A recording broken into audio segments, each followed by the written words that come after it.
Let the record show, Ambassador Cale Rourke said, voice calm as a predator's breath, that Earth has formally advised against any deployment of Council warships into Sol jurisdiction.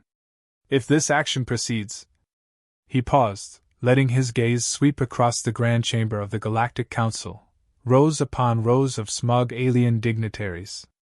You will lose more than ships. You will lose certainty. Silence. Then laughter. One consul sneered. Is that a threat, Terran? Rourke's lips barely moved. No. It's a timestamp. A single breath echoed through the chamber before Ambassador Cale Rourke began to speak. The sovereign nation of Earth formally advises the Galactic Council that any unauthorized military presence within the Sol system will be recognized as a direct act of war. His voice wasn't raised. He didn't need it to be. Rourke stood alone at the center podium. No aides, no fanfare, no banners. Just a black diplomat's coat, and eyes that had seen too many planets turn to ash. Across from him, tiers of alien delegates leaned back, posturing in chairs sculpted for function and species. Feathered, scaled, exoskeletal, dozens of civilizations, all ancient and proud, stared down at him like a panel of gods judging a lone mortal. Grand Consul Threxer of the Carnaxi Dominion allowed himself a slight smirk. His translator spoke for him, polished and bored. Earth's emotional threats are not binding under Council Charter. Rourke's expression didn't change. I didn't threaten. I recorded a timeline entry. A few chuckles broke out. A Quillari minister blinked in a sequence meant to indicate disbelief. Someone muttered, Terrans love their drama. Threxer gestured toward the holoscreen suspended above them. It displayed grainy images, human colony structures in Theta Curran, shrouded in dust, now swarming with armored council enforcers. The caption read, Stabilization of rogue territories. The colonies were illegal, Threxer said. You failed to register expansion within the border merger zones. The Council, therefore, applied peacekeeping doctrine. We applied no such thing, Rourke replied. You acted without consensus. You acted without notice. The silence returned, now laced with something sharper. We allowed Earth into this council, Threxer said slowly. Despite your limited tenure in space. Despite your unpredictable governance. You were offered a voice. That does not make you our equal. Rourke didn't blink. We never asked to be your equal. Threxer folded two sets of arms, visibly satisfied. We're more dangerous, Rourke continued. The satisfaction cracked. Somewhere in the chamber, someone clicked a translator off. Another started whispering to a subordinate. Ambassador, Threxer said, you are one nation among hundreds. You've existed in the galactic arena for less than 4 centuries. And yet here I stand, Rourke said, in front of all of you alone. Why do you think that is? The question hung there like a blade suspended mid-fall. Then, with the sharpness of a gavel striking marble, Threxer broke the tension. Enough theater. The vote proceeds. A ring of lights glowed across the chamber floor, illuminating 100 console panels. One by one, alien fingers, limbs, and neural pulses cast their votes. One by one, a pattern emerged, unanimous. Sanction. Seizure. Enforcement. Rourke looked up and locked eyes with no one. Under Earth Diplomatic Clause 44 Delta, I hereby issue final notice. Any incursion beyond the asteroid threshold of Sol will result in engagement under Deterrent Protocol. Laughter spread this time, openly. Delegates shook their heads. A few didn't. A few stared too long. A few didn't laugh at all. Threxer waved a hand dismissively. The Council does not recognize your deterrent claims. You will, Rourke said. Once. He stepped down from the podium, coat swaying with quiet authority, and walked out beneath the towering lenses of 1,000 recording drones. Outside the chamber, his escort waited. 2 Terran guards in dark exo-armor flanked him without a word. Their faces were hidden. Their weapons weren't. Inside his vessel, small, non-threatening, and far more dangerous than it looked, Rourke sat at a console and opened a secure channel. Earth's emblem shimmered on the screen, a sphere wrapped in the Ouroboros of a silent serpent. He didn't bother with code phrases. Passive protocol. Level Omega, he said. Confirmed, replied a calm synthetic voice. Activation scheduled upon board a breach. He exhaled, long and slow. Then leaned back. Do you think they believed you, sir? Asked his pilot. They don't have to, Rourke said.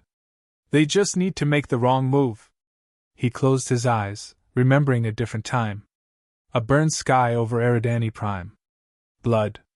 Silence. Then fire. He opened his eyes again. They think we're emotional. Violent. Uncivilized. The pilot glanced over. Aren't we? No, Rourke said. We're practiced. Out the viewport, the Galactic Council's core planet turned slowly beneath them, brilliant and blind to what was coming. He leaned forward and tapped a final log entry into the system. Statement of record: the Council has voted. The timeline proceeds. The deterrent holds. Until it doesn't. He closed the terminal. The timestamp sealed behind biometric lock. Below, thousands of alien diplomats returned to debates, unaware they had just scheduled their own annihilation. And Earth waited. The stars looked still, but Cale Rourke knew better. Somewhere out there, behind the shimmer of artificial peace, the Council fleet was assembling, vast, bloated, confident. He stood by the observation glass in the command deck of the Verity, Earth's diplomatic vessel. Its profile was narrow, unassuming. The kind of ship that was made to be ignored. Not one part of its hull hinted at the weapons buried inside. Fleet signatures confirmed, said the AI. Council battle groups are converging at Varnell Junction. Estimated time to Sol breach, 76 hours. Rourke nodded once. Continue passive monitoring. No transmissions. Yes, Ambassador. Behind him, his pilot muttered something under her breath. Rourke turned his head slightly. Problem? She didn't flinch. They're sending 50,000 ships. He said nothing. You think they're going to hesitate when they reach Sol? No, he replied. I think they'll hesitate after they don't. He returned to the glass. Reflected in it, the stars seemed to pulse, just faintly. Not a warning. A reminder. The Verity drifted through Council territory without a single challenge. That was the point. Earth had trained its diplomats not to look important. That way, no one looked twice until it was too late. Below decks, sealed behind 15 layers of encrypted lockout, lay the true core of the ship, a relay node. Quiet. Hidden. Connected to something Earth had never admitted to possessing. He moved to the side console, pulling up a classified overlay. The AI flickered into presence, a soft blue silhouette, expressionless and clear. Status on deterrent protocol? He asked. Level Omega remains active. Sub-protocols Tidefall, Eventide, and Antumbra on standby. Awaiting breach confirmation. He looked at the red line traced across the system map, the Sol threshold. A simple digital arc. A tripwire stretched across deep space. They think we're bluffing. They think linearly, the AI said. They see war as escalation. Humanity doesn't escalate. No, Rourke agreed. We conclude. He closed the overlay. On the far side of Varnell Junction, the Council fleet completed its final calibration. Aboard the flagship Seraphon Might, Commander Aller Drexen of the Alari Imperium stood before his officers with his primary arms folded behind him. He'd studied Terran behavior extensively. Or so he'd thought. What's the current reading from the Sol system? He asked. Minimal traffic. Civilian craft. Standard orbital patterns, the sensor officer reported. No military presence. No comms from Earth. Drexen frowned. None, sir. No response. No hails. No protests. It wasn't right. Humans were loud. Always barking. Always posturing. But now? Silence. He dismissed his officers and opened a private channel to Council Command. Drexen here. Confirm Earth has issued no further response to the occupation? Confirmed, came the reply. Ambassador Rourke departed Hub World without incident. Earth communications have remained dormant. Dormant. The word buzzed in his ear. Any intel on their fleet? None visible. No known mobilization. Do not be concerned, Commander. Earth has chosen to retreat behind words. Proceed as scheduled. The line cut before Drexen could respond. He didn't like it. Back aboard the Verity, Rourke reviewed old footage. A field of stars. Then gone. Eridani Prime, when the deterrent protocol had first been tested. It had taken 1 second. One command. A world of invaders had blinked out, erased not just from space, but from memory. Their signals had never even reached their home systems. Back then, Earth had buried the weapon in myth. It was cleaner that way. No one had to know. Until now. The AI interrupted. Council fleet has begun final approach. ETA to Sol breach, 31 hours. Prepare broadcast package Alpha, Rourke said. Do not transmit until they cross the line. Acknowledged. He leaned forward, fingers clasped. This didn't have to happen. On board the Seraphon Might, Drexen stood at the viewing deck, watching stars shift. His second officer approached quietly. Sir, there's something strange about Sol's orbital architecture. He turned. Define strange. It's too clean. Civilian satellites. Weather drones. Commercial lanes. No erratic maneuvers. No military masking. It's like they want us to see everything, and nothing. Drexen didn't like patterns that made no sense. They're not scrambling, the officer added. They're just watching us. Watching, Drexen repeated. Or measuring. The second officer didn't respond. Dispatch scout probes to outer perimeter. Silent mode. Sir, that may breach. I said silent mode, Drexen snapped. The order was carried out. 4 autonomous probes left the formation, vanishing toward Sol. They never arrived.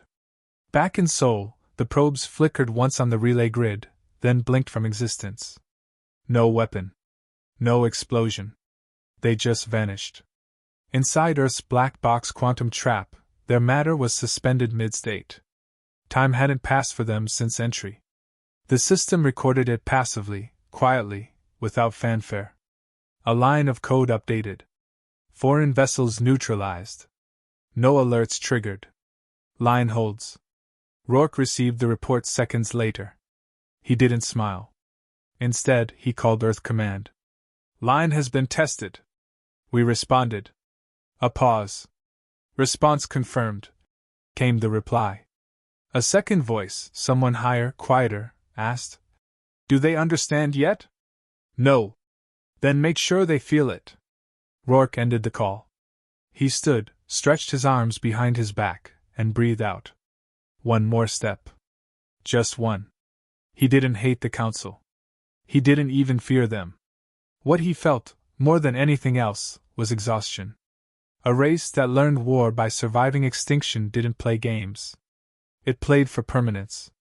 He walked back to the viewport. The stars were still. The silence before the strike. The first ship crossed the line. Nothing happened. Commander Drexen watched the readings in silence, one claw tapping against the console rail. The flagship Seraphon Might led the advance, flanked by destroyers in tight formation. 50,000 ships strong, the fleet moved as a wall of sovereign will, a display meant to cow a fledgling world into submission. Line breached, the sensor officer said. Sol system entry confirmed. All sectors green. No resistance. Maintain advance, Drexen replied. His voice was steady, but his thoughts were not. Earth's silence hadn't broken. No defense grid activated. No warning transmissions. Just void. He leaned forward. Put all ships on yellow alert. Sir, Council Command advised standard entry. I don't care, he snapped. Do it. Across the fleet, alert protocols activated. Shields charged. Weapons primed.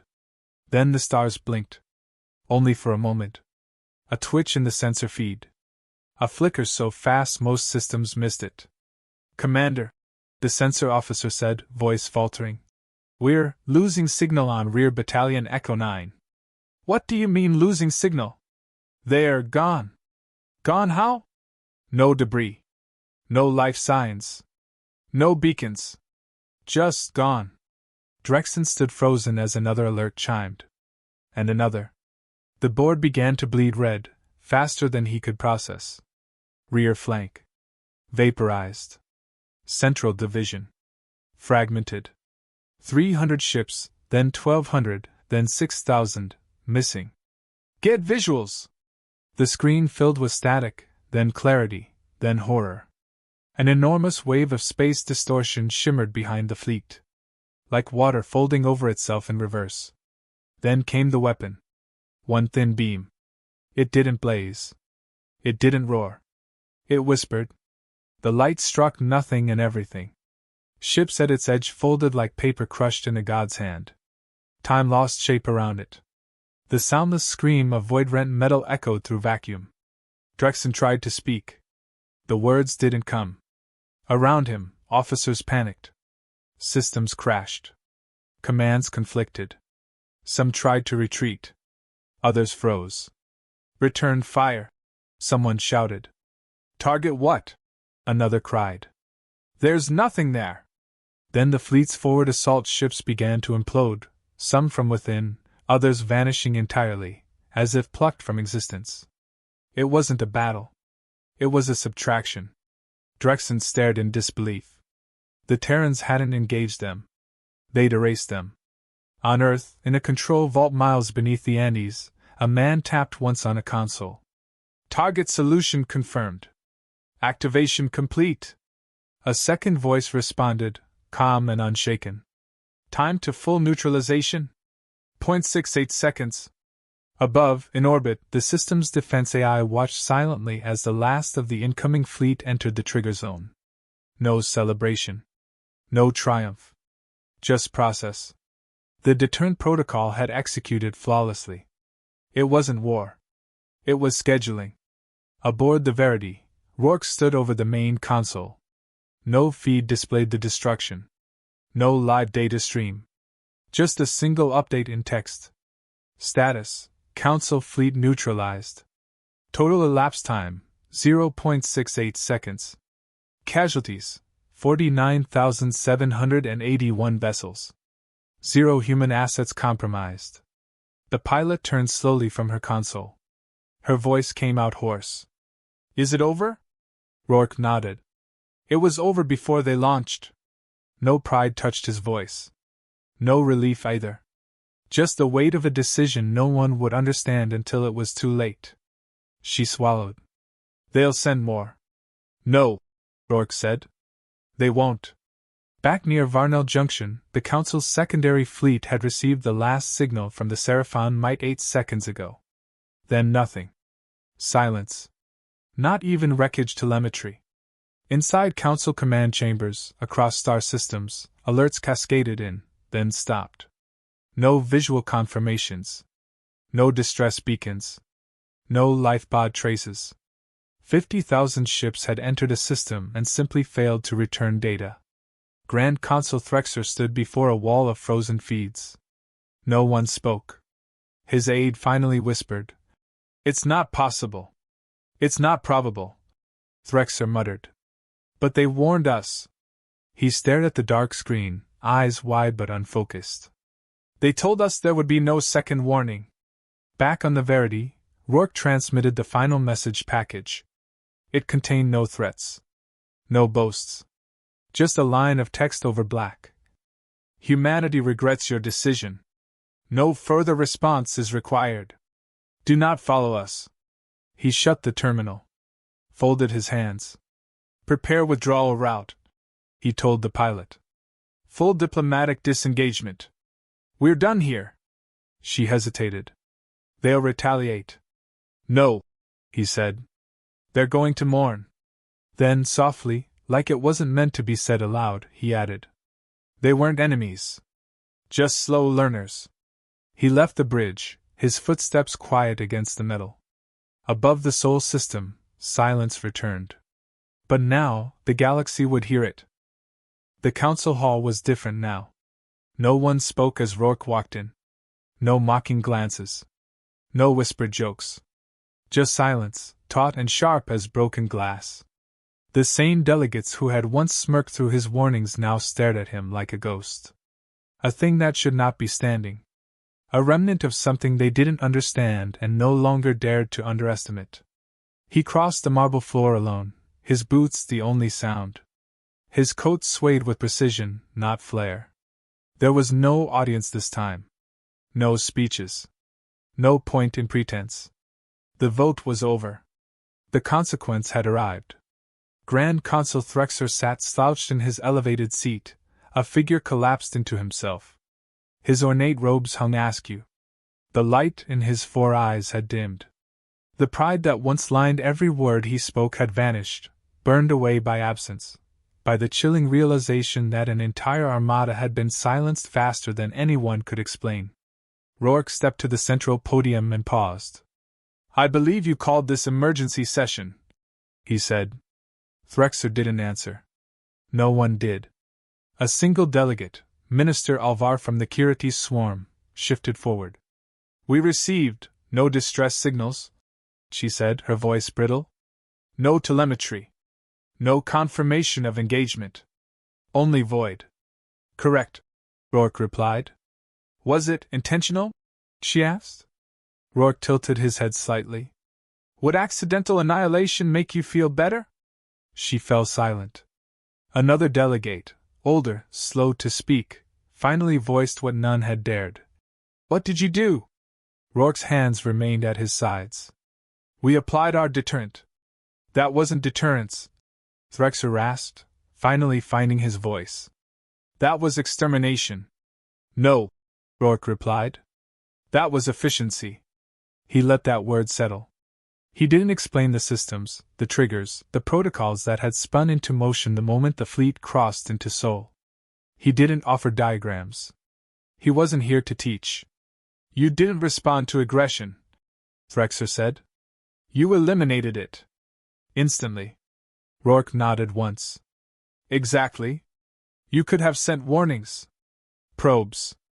A formal declaration. We already did. I stood here and told you, do not cross that line. And you chose to pretend Earth wouldn't enforce its own boundaries." A nervous flutter ran through the chamber. Every diplomat, every observer, was wrestling with the same quiet terror. Not just that the Terrans had the means, but that they had chosen not to use them until absolutely necessary. There had been no gloating. No tests. No demonstrations. Just action. Deliberate. Irrevocable. A Lahari senator stood, trembling. "You violated interstellar law." "So did your fleet," Rourke answered. "You don't get to cry foul after you broke into the house and got hit by the security system." The senator sat back down without another word. "Why are you here?" Threxer asked, his voice hollow. "To ensure you understand what happened," Rourke said. "This was not an accident. It was not a malfunction. It was not a temporary surge of retaliation. It was the natural consequence of a calculated mistake. One you chose." The chamber felt colder. "You assume we'll submit now," Threxer said, his tone dull and strained. "That Earth will dictate terms from fear." "No," Rourke said. "Earth has withdrawn. There will be no terms." The room stilled again. Rourke stepped down from the podium. "You won't see another ambassador. No envoys. No negotiations. You'll never know how many more of those systems exist, or where." He stopped at the bottom step, facing them. "Treat us as neutral.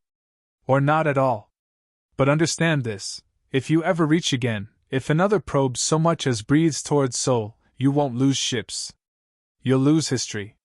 Someone in the back dropped a data pad. It hit the floor with a tiny, fragile sound. Rourke looked around the chamber, once filled with towering egos, now shrunk to the scale of frightened children pretending to be monarchs. They weren't villains. Just comfortable. too comfortable to imagine something newer, sharper, deadlier than them had already surpassed them in silence. "We aren't your threat," Rourke said quietly. "We're your mirror." He turned and left. No one followed. No one spoke. Not until long after the echo of his steps had faded into shadow. And even then, no one said Earth's name out loud. The stars over Earth had never looked more still. Cale Rourke stood alone on the orbital garden deck of Station Aegis, staring out at the night. Below, the blue curve of the planet swept into darkness. City lights blinked along the continents, scattered like tiny signals from a quieter time. Wind rustled through the engineered foliage around him, real trees, real grass, rooted in imported soil from old Earth, before the skies were metal and decisions carried planetary weight. He didn't wear the diplomat's coat now. Just a simple jacket. Civilian, unremarkable. His badge sat in his pocket, deactivated. Behind him, a door slid open with a soft hiss. "You're early," said Commander Ilian March. Her boots crunched softly against the gravel path as she approached. "Didn't feel like waiting for another committee briefing. They're calling it the silent strike." He gave a non-committal shrug. "Not bad, as euphemisms go." She stopped beside him, hands folded behind her back. "The council hasn't responded. They won't. Not officially." March exhaled. "They're scared." "Good." He said it plainly, without anger. Not triumph either. Just a simple, spoken truth. "Some of our own aren't happy," she said. "I don't need them to be. They're saying it was too much. Then they weren't listening when I warned them what too much would look like." March stayed quiet a long moment, then nodded once. "You did exactly what you said. That's the part they didn't expect." A shuttle passed overhead, silent and distant. Civilian. Green clearance. It didn't approach orbit. No ship had in days, not since the incident. A dozen trade routes had quietly rerouted. Several species had recalled ambassadors without so much as a message. Earth had become something else now, not hostile, not warlike. Just untouchable. Rourke glanced at her. "You ever wonder what they saw when they looked at us? A mirror. With teeth." He almost smiled. March gestured toward the planet. "So what now? We rebuild quietly. Reassign diplomatic corps. Declassify nothing. We leave the memory of this moment exactly where it is, sharp, cold, and unanswered. They'll test us again. Maybe," Rourke said. "But not soon. Not while their hands still shake." He reached down and picked up a fallen leaf, turned it over in his fingers. Real. Fragile. And somehow, more permanent than any ship. "You know," he said after a pause, "when I stood in that hall, and I looked at them after it was done, I didn't feel anything. Nothing? No pride. No anger. Just relief. That I wouldn't have to explain us anymore." March nodded slowly. "You don't think they'll come looking for answers?" "They already found one. The only one they need. If they come looking for more, they won't be able to say they weren't warned." She looked out at the stars. "They'll write about this." "I hope they don't," he said. "I hope they leave it unspoken. Something too big to put in words. That's where the real deterrence lives, not in memory but in silence." The garden around them rustled again, gently. An engineered breeze, part of the station's aesthetic cycle. Calming. Designed to mimic Earth's highlands. He watched a petal drift through the air and settle on the ground. "I think I'm done, Ilian." She turned to face him. "Retiring?" "No," he said. "Quitting. Command won't like that. They'll understand. And if they don't? Then they weren't ready for peace either." She didn't argue. She just offered a small, respectful nod. "Where will you go?" "Nowhere loud." March stepped back, giving him space. "If you change your mind..." "I won't." The door hissed open again behind her. She paused at the threshold. "You didn't save the world," she said. "You isolated it." Rourke nodded once. "For now, that's safer." Then she was gone. He stayed there a while longer, letting the sky turn over him. Ships moved at the edge of orbit, cautious, silent, never too close. Earth had become a black hole of diplomacy. No gravity for outsiders. Only warnings. He sat on the bench beside the garden wall and watched the horizon glow with sunrise. Not dramatic. Not symbolic. Just light. And finally, after all the silence, after all the devastation and restraint and noise that hadn't needed to be made, he spoke a single phrase to no one. "We told you!" Then he said nothing else.